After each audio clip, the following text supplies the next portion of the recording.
Shalom, kembali bersama saya Andraha dalam Renungan Ruang Gembala. Puji syukur kita berpanjatkan kepada Tuhan kita Yesus Kristus atas berkat dan anugerahnya dan penyertaannya.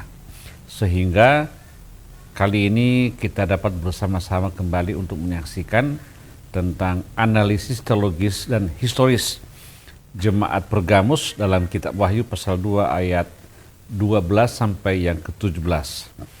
Ini dapat diselesaikan dengan baik sampai nanti kita dapat memahami kondisi tentang jemaat kita di gereja kita masing-masing.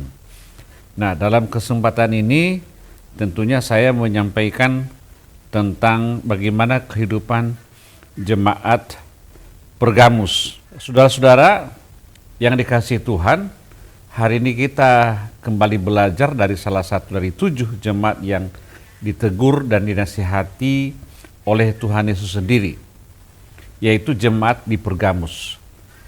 Kota Pergamus adalah pusat budaya, agama, dan politik di Asia Kecil pada waktu itu, penuh dengan penyembahan berhala dan kekaisaran Romawi.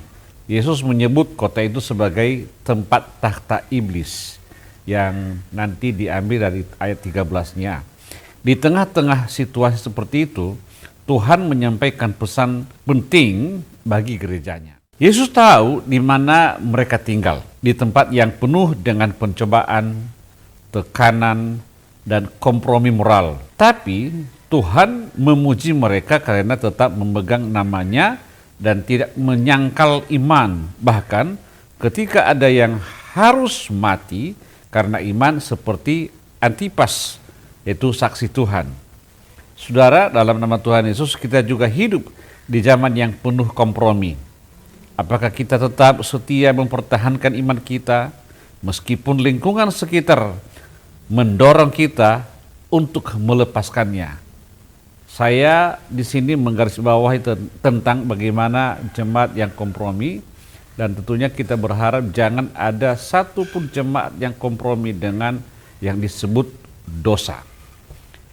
Yesus menegur jemaat karena membiarkan ajaran Bileam, yaitu kompromi dengan dosa dan keuntungan, dan ajaran Nikolaus, yaitu kebebasan yang disalahgunakan.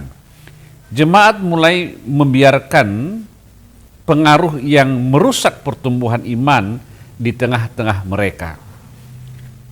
Aplikasinya dalam hidup kita, teguran ini relevan untuk gereja masa kini. Kita tidak boleh menoleransi pengajaran atau kebiasaan yang bertentangan dengan firman Tuhan. Toleransi terhadap dosa, kita bisa menggerogoti kekudusan jemaat Tuhan. Nah, dalam hal ini Tuhan Yesus berkata, bertobatlah.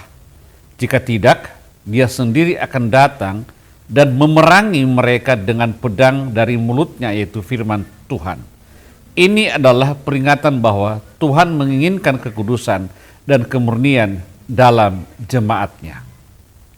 Saudaraku, dalam nama Tuhan Yesus, dalam perikop ini Tuhan mengingatkan, bagi yang menang Tuhan memberi janji, yaitu mana yang tersembunyi, simbol pemeliharaan rohani yang hanya bisa diberikan oleh Tuhan.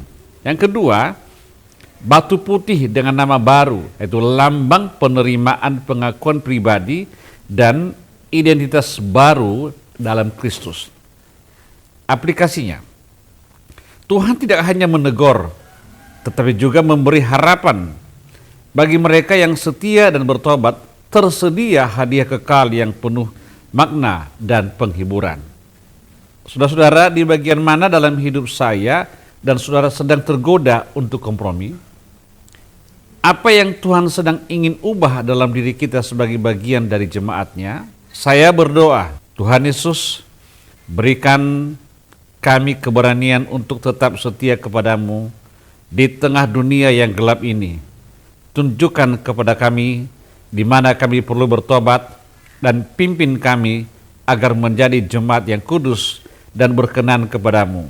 Dalam nama Tuhan Yesus. Amin. Demikian renungan pada hari ini. Tuhan Yesus memberkati kita. Sampai jumpa di episode berikutnya. Shalom.